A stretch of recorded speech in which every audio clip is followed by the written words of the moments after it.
Bueno, muchísimas gracias. Muchas gracias por la invitación de la universidad y espero aportar mi granito de arena a la confusión general. Si vinieron esperando soluciones, ya quiero desencantarlos de esa expectativa. Creo que si logramos construir un buen problema en relación a la temática que nos reúne hoy, tendríamos que darnos por muy satisfechos. Y de eso me espero ocuparme, y ustedes me dirán si el problema que construimos es o no más o menos bueno. Yo quiero comenzar retomando las palabras de la profesora Valdés Dávila de ayer, en relación a que hay muchos cambios de palabra que no cambian nada, y que nuestra cultura está muy acostumbrada, y yo diría en las últimas épocas más que nunca, a este travestismo lingüístico, ¿no? Seguimos manteniendo los viejos paradigmas, pero renovamos el lenguaje, incluimos interdisciplina, complejidad, multidimensionalidad, etcétera, pero seguimos trabajando del mismo modo en que lo veníamos haciendo. Entonces yo los invito a una perspectiva que podríamos llamar china, ¿no? A mí algunos aspectos del pensamiento chino han sido muy inspiradores, y esto que les voy a contar es la peor maldición que existe en China, o así me lo dijeron a mí, y es que vivas en una época muy interesante. Nosotros no necesitamos que nos maldigan, estamos viviendo una época muy interesante. Es decir, una época de cambios, de transformaciones, mutaciones, de toda clase y en todas las áreas de nuestra experiencia. Y podemos tomarlo, volviendo a la imagen esta china, como un desastre, como una crisis o como una oportunidad. O tal vez, tomando las ideas de la complejidad, como las dos cosas al mismo tiempo. Una época de cambio es siempre una época de tensión, una época de transformación. Y en las épocas de transformación ganamos y perdemos muchas cosas, y lo que es ganancia para uno puede ser pérdida para otro, incluso para uno mismo en distintos sentidos dentro de su vida. Entonces, lo que me gustaría es que seamos capaces de abordar el problema de la interdisciplina, no como un nuevo recetario que nos propone una panacea y que establece un plan definido de cómo lo vamos a hacer, porque sinceramente no sabemos cómo lo vamos a hacer. Porque la primer sorpresa, tal vez, por lo menos para algunos, es que no existe algo, ni existirá jamás, que sea la interdisciplina. El término disciplina mismo es una abstracción. Los que existen son en todo caso personas, colectivos, comunidades, que podrán o no dialogar, construir y promover nuevas formas de conocimiento. Pero no son las disciplinas en sí que interactúan, sino necesariamente las personas y los colectivos. Entonces el problema de la interdisciplina no es nunca un problema exclusiva ni particularmente cognitivo. Es un problema también, desde luego, cognitivo, pero es un problema ético, es un problema político, es un problema afectivo. Hablar y pensar en términos dialógicos exige de nosotros un cambio de nuestra concepción del conocimiento, de nuestra concepción de la humanidad y de su lugar en el mundo, ni más ni menos. Por lo tanto, esa transformación no va a surgir de ninguna usina de genios, sino que va a ocurrir en la medida en que todos participamos y estamos involucrados en la construcción del conocimiento. Yo hace muchos años tuve una oportunidad magnífica en la Argentina. Está todavía más viejito que cuando yo lo encontré, el formador del movimiento argentino ecológico. Y yo en esa época, además de otras cosas, hacía periodismo científico y fui a entrevistarlo. Y me dice, llegaste el peor día de mi vida. ¿Qué ha pasado? Pues habían pasado varias cosas. El movimiento argentino ecológico, una de sus formas de aportar a una transformación del pensamiento y la acción en el sentido de la ecología, había puesto mucha energía en la construcción de restaurantes y lugares de comidas donde se trabajaba orgánicamente, a partir de nuevas concepciones de la alimentación, etc. Y ese día, Antonio Brailovsky, que sí se llama él, se había enterado de que la soja, que es una de las bases fundamentales del cambio alimentario que promovía el ecologismo, era el cultivo más fumigado de la tierra. Y que lejos de promover una transformación de cuidado y protección de la tierra, hoy bien sabemos que la soja básicamente se cultiva de modo transgénico.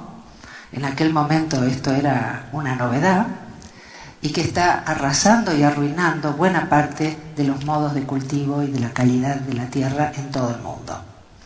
Pero no solo le había pasado eso, en el campo de la medicina, ellos habían apostado mucho a una solución, a una forma de tratamiento basada en productos naturales, dentro de los cuales la estrella era el propóleo. Y esa semana había ocurrido que habían encontrado que una de las fábricas más importantes de propóleo estaba totalmente contaminada porque no contaba con ningún tipo de control de calidad, salubridad sanitaria, etc. Así que habían sido dos golpes tremendos. Poco después me lo volví a encontrar, siempre pobre, un hombre, como verán, muy golpeado, pero sigue adelante. Y esto también es muy importante para lo que quiero decir.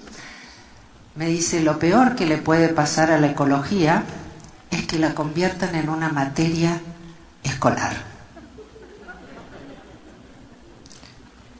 Y poco tiempo después de nuestro encuentro, efectivamente, eso fue lo que ocurrió. Y entonces, el pensamiento ecológico se desvitalizó y pasó a ser otra aburrida materia con contenidos externos, desafectivizados, desubjetivados, objetivados, dentro de una currícula con otro montón de materias, y así estamos. Entonces, tal vez este comienzo resulte poco esperanzador para la interdisciplina, pero yo prefiero empezar con las dificultades y terminar de un modo más feliz, porque para que la cuestión de la interdisciplina no quede solo en palabras, lo que tenemos que afrontar son precisamente las dificultades reales que tenemos en todos los contextos para una transformación de nuestra concepción del mundo, del conocimiento y de la relación entre los humanos y la vida. En este sentido, uno de los paliativos que quiero ir proponiendo, para que no se asusten tanto, es que el hecho de que haya cátedras o materias interdisciplinarias o doctorados interdisciplinarios, como en el que yo trabajo, no es algo particularmente negativo, pero puede serlo. Puede serlo en la medida que nosotros creamos que esa es la solución. Porque entonces no hemos entendido en absoluto cuál es el problema. Si la interdisciplina aparece como una materia de la formación profesional, habrá quedado completamente fagocitada dentro de la disciplina. Y no habremos cambiado casi nada. De hecho, buena parte de mi vida está dedicada a participar en congresos, cátedras, encuentros intertransdisciplinarios, que son siempre un detalle emotivo y encantador de un congreso que trata de cualquier otra cosa, ¿no? Ese espacio políticamente correcto donde decimos, bueno, estamos abriendo nuestros horizontes, pero lo suficientemente poquito como para que sea solo una mesa Los que son psicólogos, debe haber muchos aquí, en la Argentina es muy común que haya en los encuentros de psicología, sobre todo los de psicología social, pero en general, además de miles de mesas sobre los problemas disciplinarios habituales, una mesa que se llama abierta a la comunidad. ¿Ocurre aquí también esto en México? En Argentina es muy común y yo vengo preguntándoles desde hace 20 años dónde se creen que están cuando están haciendo todo el resto. Si creen de verdad que están fuera de la comunidad. Y esto es parte de la reconfiguración que yo quiero plantear del problema de la interdisciplina, de la transdisciplina y, como veremos luego, de la indisciplina, que también es parte de esa transformación que propongo. Para eso voy a recordarles algunas acepciones del término disciplina. Cuando estamos en la universidad, yo además soy un personaje extraño, interdisciplinario en mí misma, porque soy bioquímica, me he dedicado a la filosofía, a la epistemología, a las redes sociales, al tema de la subjetividad y los vínculos, y me es muy difícil encuadrarme dentro de ningún área disciplinaria, ni quiero hacerlo, por supuesto. Y fíjense por qué. Porque yo me acuerdo bien y cada tanto miro en el diccionario, adoro los diccionarios. Disciplina. Capacidad del carácter para controlar los impulsos, en especial los que apartan de una meta ardua e inclinan a un goce inmediato. Régimen normativo de un grupo. Látigo de una o varias cuerdas utilizada para la mortificación. Empieza a sonar un poco feo, ¿no? Pero estamos tan acostumbrados que no lo vemos, lo hemos olvidado. Disciplinar, por si al verbo nos aportaba algo, y pone 3 sentidos diferentes de disciplinar, el diccionario de la Real Academia. Instruir, ese suena bien, ¿no es cierto? Estamos acostumbrados. Azotar e imponer. Para que quede bien claro, les voy a recordar uno de los experimentos más famosos de la psicología social, llevado adelante por Milgram. Muchos tal vez, que no son psicólogos, lo hayan escuchado. Había una película hace muchos años maravillosa que les recomiendo mucho, que se llama Y como Ícaro.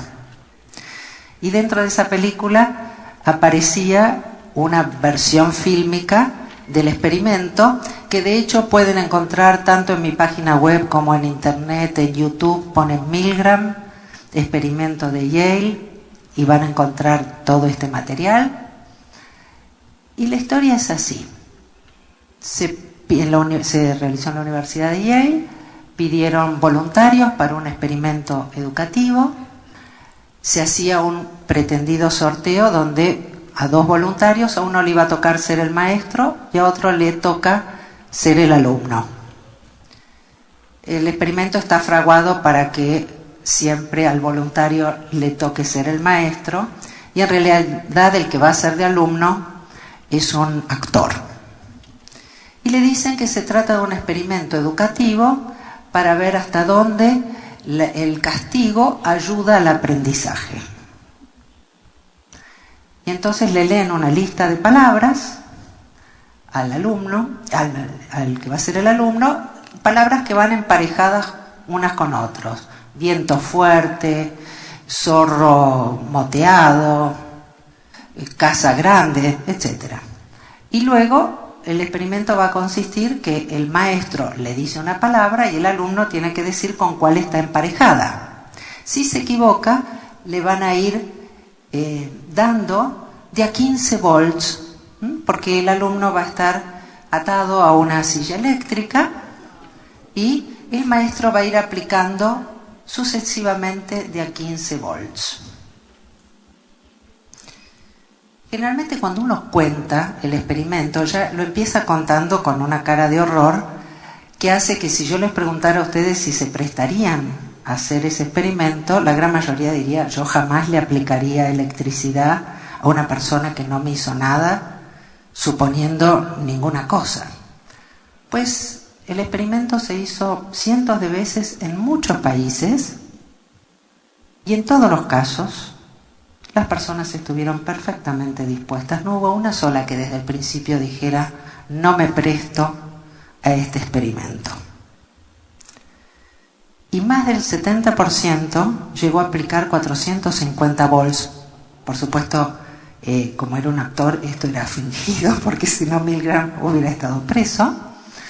Y sin entrar en los componentes éticos de la investigación, que sería un tema maravilloso y muy interdisciplinario, que valdría la pena que tuviéramos en cuenta dentro de nuestra formación y no tenemos, sin entrar en ello, es apabullante que ni siquiera durante años no he leído un solo paper que se preguntara lo siguiente, que es lo que me pregunto y les pregunto yo. ¿Por qué todos estuvieron dispuestos a participar? No importa ya si llegaron a 100 volts, a 150 volts o a 450 volts.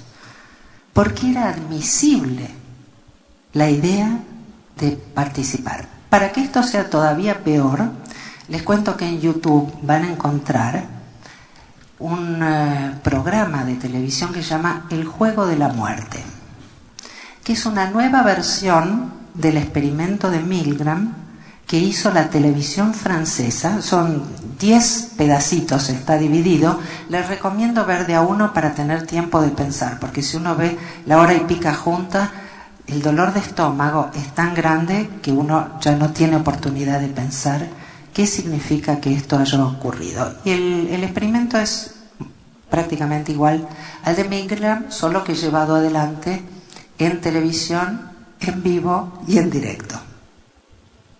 Y por supuesto, la gran mayoría de los participantes estuvo dispuesta a darle muchos volts a un alumno para ver si aprendía mejor. ¿Tendrá algo que ver esto con nuestra noción de disciplina? ¿Tendrá algo que ver esto con la idea de que la letra con sangre entra? Por supuesto, la corrección política contemporánea ha olvidado el asunto de la sangre. Feo por demás. Pero no ha olvidado en absoluto el lugar crucial que la disciplina, en estos sentidos que yo estoy comentando, ocupa en nuestro concierto educativo.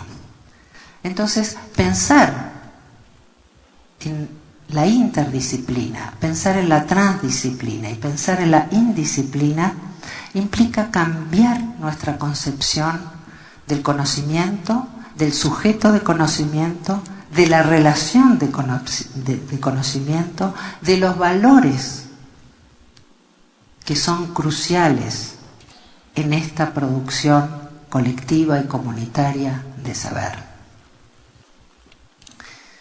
Y tenemos también otro peligro. Y después termino con los peligros porque si no se me van a deprimir y ya no van a poder ni escuchar la parte buena. Pero este es un peligro muy importante. Siempre que hay un encuentro sobre interdisciplina aparecen una serie de preocupaciones respecto a qué diferencia hay entre la interdisciplina, la multidisciplina, la transdisciplina, etc. Discusiones bizantinas que el mundo académico adora. Yo prefiero liquidarlas rápidamente. Generalmente hablamos de multidisciplina cuando se trata de una yuxtaposición de disciplinas y nada más. La interdisciplina pretende o supone la posibilidad de un diálogo. Pero, y aquí está el peligro, sostiene la pertenencia disciplinaria. Es decir, la interdisciplina sigue sosteniendo la estructura disciplinaria, solo que habilita un diálogo. Metafóricamente, la mejor forma, fíjense que ahora se utiliza muchísimo, hablamos de coordinar, de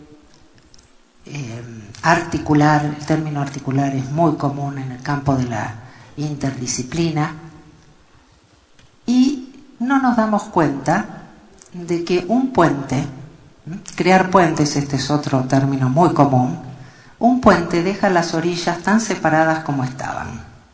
No es que no sirva para nada porque un puente es importante para cruzar de un lado a otro. Pero si nosotros vamos a interdisciplinar a manera de puentes, vamos a seguir manteniendo la estructura disciplinaria. Y vamos a seguir manteniendo la concepción del mundo, del conocimiento, de la vida y del sujeto sobre la cual se construyó y que de una manera, yo creo que mejor que nadie, expresó una gran escritora que fue Mary Shelley. Generalmente el nombre de ella no se recuerda, pero su obra la conoce todo el mundo, que es Frankenstein. Entonces, la interdisciplina que vamos a hacer de esta manera va a ser como la criatura de Frankenstein. Todo el mundo cree que el monstruo se llamaba así, pero el monstruo no era la criatura. Frankenstein era el doctor. Y el que realmente le resultaba monstruoso, si ustedes leen Frankenstein, la mayoría de la gente apenas vio la película, pero el texto, yo he leído montones de versiones en castellano y en inglés, y textos académicos que tratan de reconstruir el proceso que llevó a Mary Shelley a hacerlo. El verdadero monstruo es el doctor, no la criatura. Porque el doctor es el que pretende crear una vida y dirigirla. Y es el que lo hace a partir de la sutura de distintos pedazos. Y esto es el riesgo que podemos correr si nosotros hacemos una interdisciplina que mantenga cerradas las fronteras disciplinarias y establezca exclusivamente algunos puentes de cruce que nos permitan llevar de un lado a otro. Lo que en ningún caso quiere decir que esté mal construir puentes. Lo que uno no puede pretender de un puente es que una aquello que mantiene separado por su propia característica. Entonces, ¿qué es lo que nos puede aportar el pensamiento complejo, el pensamiento de redes dinámicas, para pensar el fenómeno de la interdisciplina de una manera más amplia, más rica, más potente, pero que también admite las tensiones, las dificultades que hay en el camino de esta transformación, que de cualquier manera estamos viviendo? Porque esta es para mí una buena noticia, para algunos puede ser mala.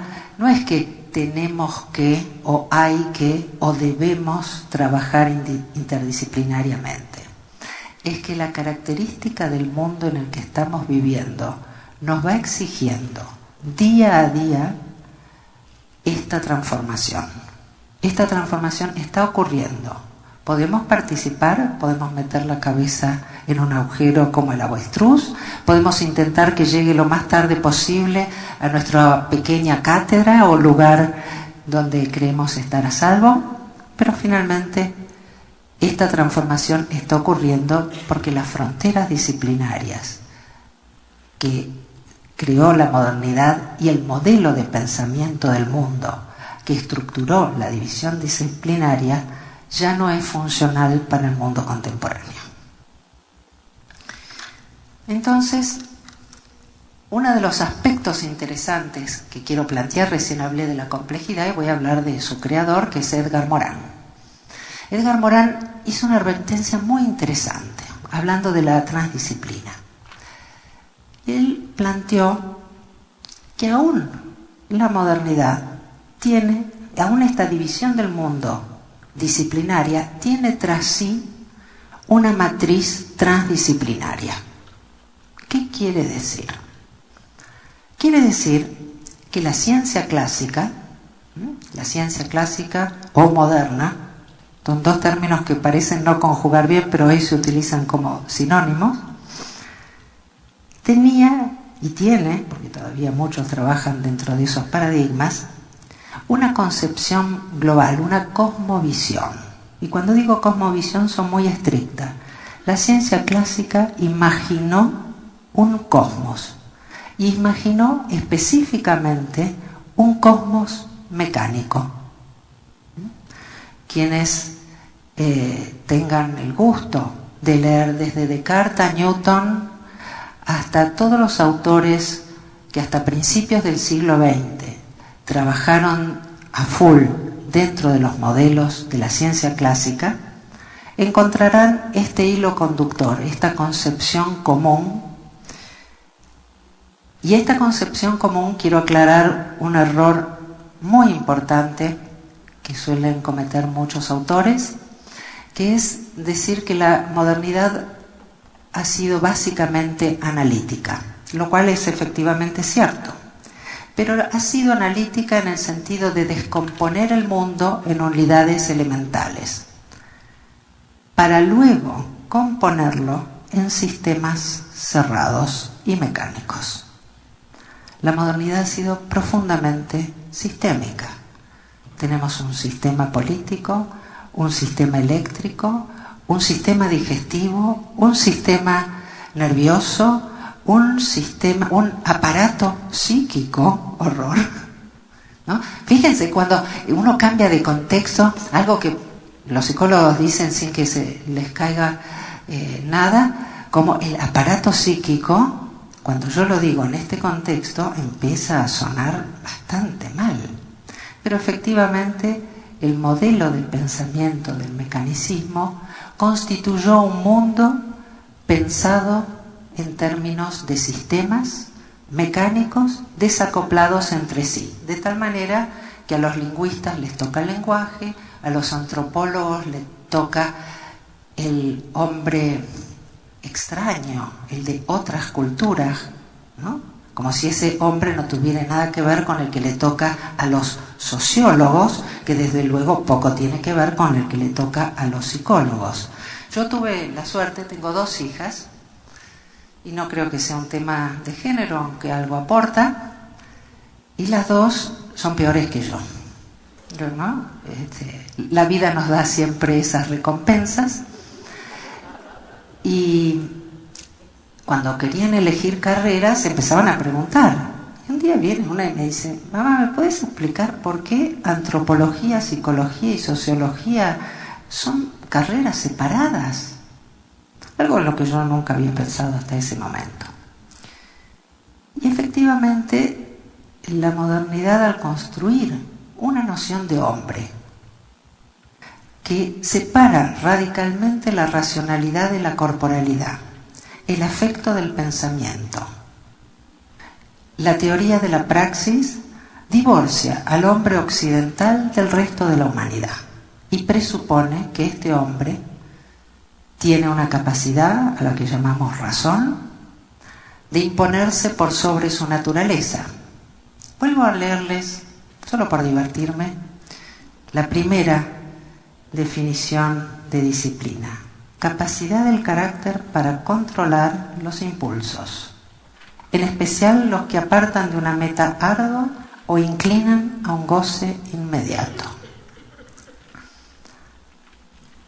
Es la idea de que la razón está fuera de la naturaleza, está contra la naturaleza, está separada del cuerpo, pero además es capaz de dominar al cuerpo, algo que sabemos perfectamente que no ocurre, pero que seguimos creyendo que debería ocurrir. Y de eso se trata precisamente la disciplina, de imponernos modelos ideales, a priori, estáticos, que si bien pueden ser imposibles de obtener, nos obligan a regimentarnos, a controlarnos y organizar nuestra experiencia como si fuera posible.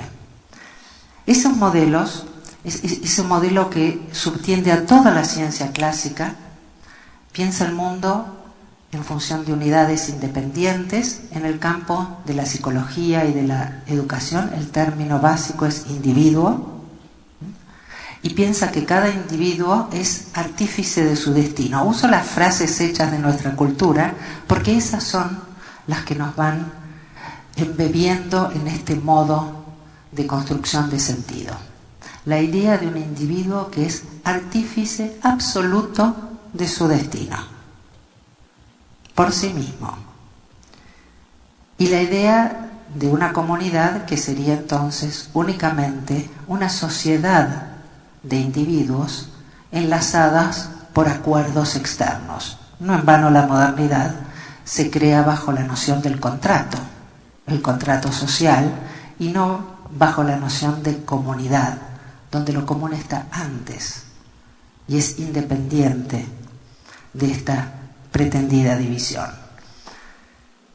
El universo mecánico entonces es un universo cerrado, determinista, regido por una causalidad lineal, donde la composición de cada uno de los sistemas es independiente de los otros. Yo cuando era chiquita hoy a propósito elegí no pasar un PowerPoint. Tenía preparado uno, había pedido y después dije, no, el arte dialógico, la oportunidad de pensar no conlleva bien, sobre todo en 1 hora y media que no tenemos tiempo para un diálogo más profundo, con el PowerPoint que elige soluciones rápidas, claras, ¿no? Cada una con su marquita, 3 puntos y ya tenemos todo claro. No aspiro a que haya claridad, aspiro a que haya el deseo de construir buenos problemas colectivamente. Y entonces les contaba, cuando era chiquita, una compañerita mía tenía la Enciclopedia Británica. Y de la Enciclopedia Británica a mí lo que más me gustaba, de hecho muchos años después me compré la Hispánica, que era más barata y estaba en castellano, pero también tenía lo mismo, y es un cuerpo humano hecho en distintas filminas de colores, donde cada uno de los sistemas viene separado del otro. Entonces, una es el sistema digestivo, otro el sistema reproductor, otro el sistema óseo, etcétera. De hecho, en la escuela todos estudiamos cada uno de los sistemas completa y totalmente desacoplados de los demás. Como si el sistema digestivo pudiera funcionar sin sangre, sin inmunidad, sin nervios, sin un organismo vivo en una actividad, etc. Y así nos va. Así funcionamos. Nuestra cultura sigue pensándonos como sistemas desacoplados entre sí. Nuestro sistema educativo está estructurado, organizado al interior de sus propios espacios de esta manera. Y entonces tenemos facultades, departamentos, cátedras, que cada una se piensa desacoplada de las demás. No importa si lo está realmente o no. De hecho, es imposible que estuvieran desacopladas, pero nos pensamos de ese modo. Ayer me mostraban la hermosa biblioteca de la universidad y confieso haber sentido un poco de envidia porque en esto están mucho más cerca de la interdisciplina que la Universidad de Buenos Aires, que no tiene ninguna biblioteca de la universidad.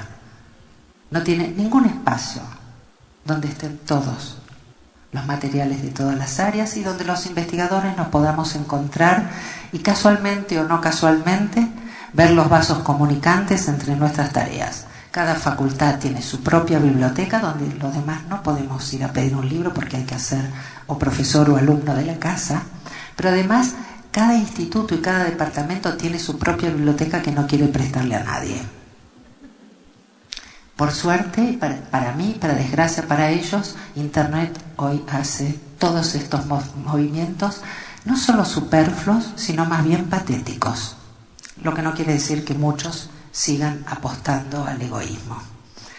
Entonces, quisiera plantear desde esta construcción del buen problema la cuestión de la interdisciplina tejida dentro de una matriz común a la que llamamos transdisciplina, dentro de una estética del conocimiento capaz de superar el enfoque estrecho del mecanicismo y que nos permita plantear el conocimiento fuera de los marcos del pensamiento de la disociación, la dicotomía, que a veces llega al punto de la esquizofrenia de nuestra cultura.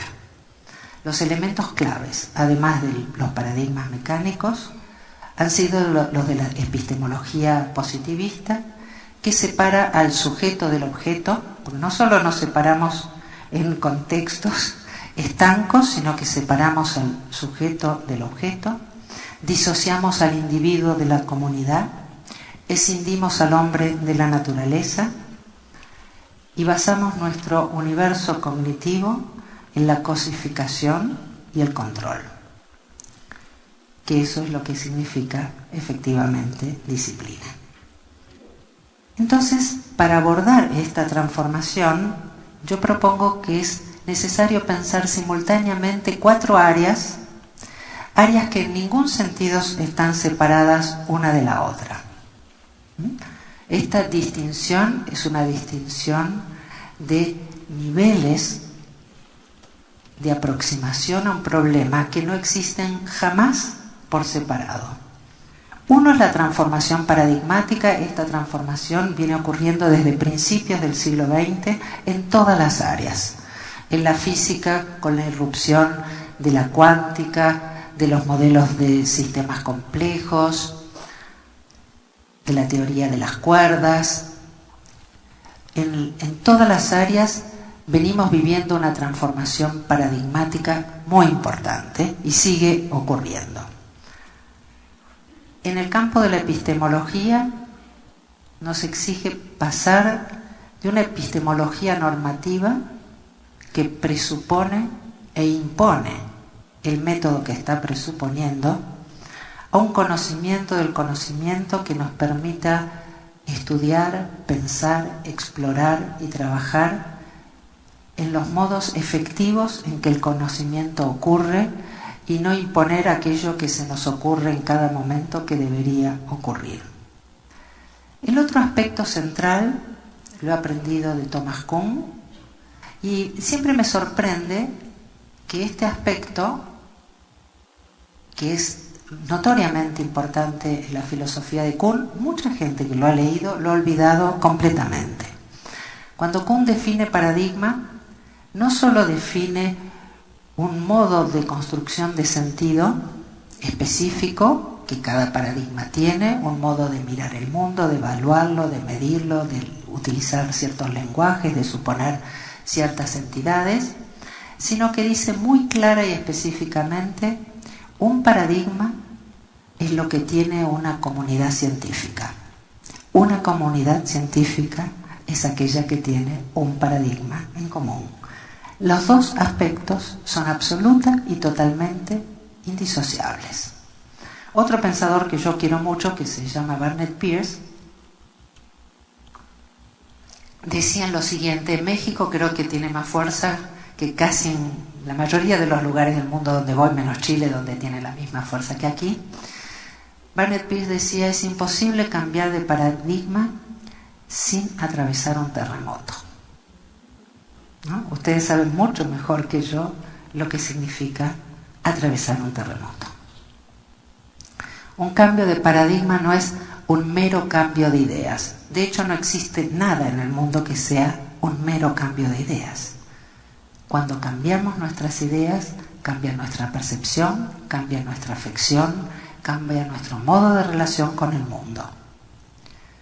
De hecho, un elemento interesante que tenemos que considerar es la diferencia entre Sócrates y Galileo, para poder pensar qué es esto de la modernidad y cómo se va construyendo una cierta concepción del conocimiento. Si recuerdan la historia de Sócrates, a Sócrates lo encontraron culpable de impiedad y la condena fue beber cicuta. Pero como en todos los mundos antiguos y modernos, cuando uno está bien relacionado y tiene dinero o poder, siempre puede salir mejor de las sentencias, y los discípulos le ofrecieron a Sócrates la posibilidad de irse en lugar de tomarse la cicuta. Y Sócrates rechazó esta posibilidad, porque él no era nadie fuera de su ciudad, porque él no era nadie si no era en relación a sus contemporáneos, y porque las ideas que tenía no eran ideas que tenía, no eran propiedades de las que podía sacarse y ponerse, sino que era lo que lo constituían a él como ser humano. Y entonces, si esas ideas no podían vivir en el territorio que él realmente pertenecía y donde podían fructificar, prefirió tomar la cicuta, y así fue. ¿Qué hizo Galileo? De hecho, las historias de Galileo ya se han transformado casi en teleteatros de baja categoría. Incluyo la obra de Bertolt Brecht dentro de esta característica, porque Galileo también era rico, porque Galileo también tenía protectores, porque no lo torturaron nunca, vivía en un palacio, lo que no quiere decir que no lo hayan enjuiciado, y efectivamente Galileo prefirió abjurar. Y por lo bajo dijo, Eppur se muove. Y esto nos da una idea de cómo luego nuestra cultura va a considerar las ideas como algo separado, independiente, no afectivo, que no nos constituye. Y así van haciendo esta modernidad de la que nos estamos despidiendo, nos guste mucho o no. Entonces, aquí viene el aspecto más difícil para nosotros. Si somos sinceros, el problema de la interdisciplina, yo creo que hoy nadie niega el valor o la necesidad de un nuevo diálogo, de una nueva forma de concebir el conocimiento y las relaciones en el mundo, pero resulta que yo, por ejemplo, soy profesora titular y tal vez si realmente nosotros construimos, estoy en un doctorado interdisciplinario, pero que interdisciplinario tiene el nombre y el hecho de que está llevado adelante por 3 facultades.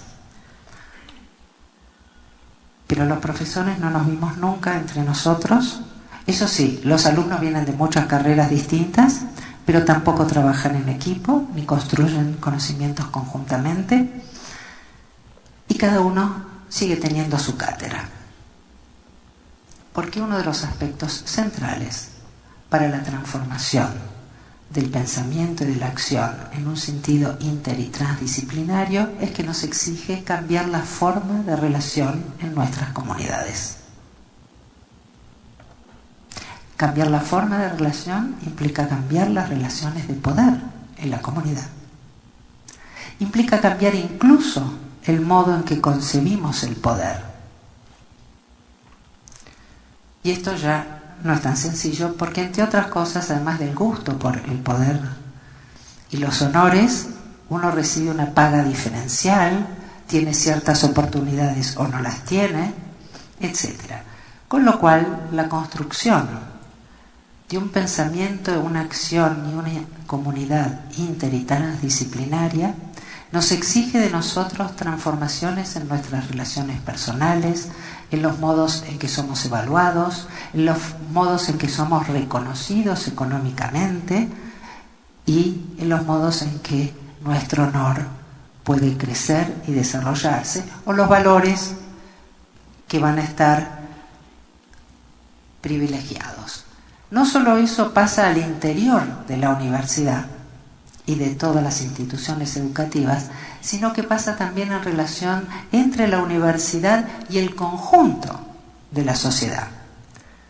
Porque esto de salir a la comunidad es una de las clases de absurdos que nosotros sostenemos. La universidad pertenece y participa a la comunidad, solo que se cree que efectivamente los muros que la separan los hacen indemnes e independientes a los movimientos comunitarios. Por lo tanto, y aquí viene la parte que para mí es entusiasmante, el hecho de pensar en términos interdisciplinarios es un aspecto tal vez importante, pero que si no viene acompañado de una transformación en una nueva concepción transdisciplinaria del conocimiento, que piensa en términos de sistemas complejos, abiertos, interactuantes, vitales, y no en términos de sistemas mecánicos, aislados y unidades independientes, nosotros tenemos el peligro de construir un nuevo Frankenstein. Por eso, para mí, la tarea de la inter y la transdisciplina es una tarea tanto cognitiva como afectiva, ética y política. Y en ese sentido es que tenemos que afrontar el desafío. En una clase magistral que dio el Premio Nobel de Biología Jacques Monod en el año 60, que luego escribió un libro a partir de esa clase que se llamó El azar y la necesidad, tal vez muchos lo conozcan. Jacques Monod plantea de una manera muy bella y muy poética la concepción mecanicista del mundo. Él se plantea el problema de la vida, pero claro, plantearse el problema de la vida cuando uno construye un universo mecanicista es francamente difícil, porque ¿por qué de las millones de moléculas que andan en el mundo chocando entre sí habría de salir algún tipo de organización? De hecho, en la forma que él resuelve este problema es decir que el hecho de que exista la vida es que salió nuestro número en la ruleta cósmica. Porque el punto de partida del mecanicismo son las unidades independientes. Y es desde allí que nosotros hemos construido nuestro mundo disciplinario. En cambio, el punto de partida de la complejidad es la interdependencia de todo lo que existe. Es el intercambio. Por eso es una concepción vital, porque la vida, la característica central de la vida, de toda forma de vida, es el intercambio. Y por eso no hay ningún tipo de unidad independiente, ni sistema aislado, ni cerrado. La vida, en este sentido, todo en la vida, dice un filósofo que adoro, toda la vida son encuentros. En este sentido, nada más distante a la opción sartreana del infierno son los otros. Desde la perspectiva de la complejidad, los otros no solo no son el infierno, sino, como decía uno de mis poetas más queridos, que es Octavio Paz, son los otros los que me dan plena existencia. No existo yo sin otros. Y es la interdependencia la que nos permite pensar al mismo tiempo una unidad que reconozca y valore la diversidad. Entonces, no se trata solo de una nueva transdisciplina, sino de qué transdisciplina, de qué mirada del mundo, de qué concepción de nosotros mismos vamos a privilegiar y de qué concepción de los otros vamos a tener en función de cómo concibamos nuestra pertenencia a un universo común. Y no, como piensa Monod, que salió nuestro número en la ruleta y que se trata solamente, dice, el universo sordo a nuestras preocupaciones o a nuestras delicias. En esta perspectiva de la complejidad del universo es lo que hacemos todos en nuestros intercambios diarios. Y entonces quiero terminar esta presentación para dar lugar a lo que más me gusta, que son las preguntas, hablando de valores. Porque creo que en esta universidad son cruciales el pensamiento de los valores. La concepción mecánica y disciplinaria del conocimiento pretende construir un conocimiento neutral y ser no valorativa, porque describe un mundo como si nosotros no fuéramos los que estuviéramos construyendo esa descripción. Pretende describirlo objetivamente, es decir, desde afuera.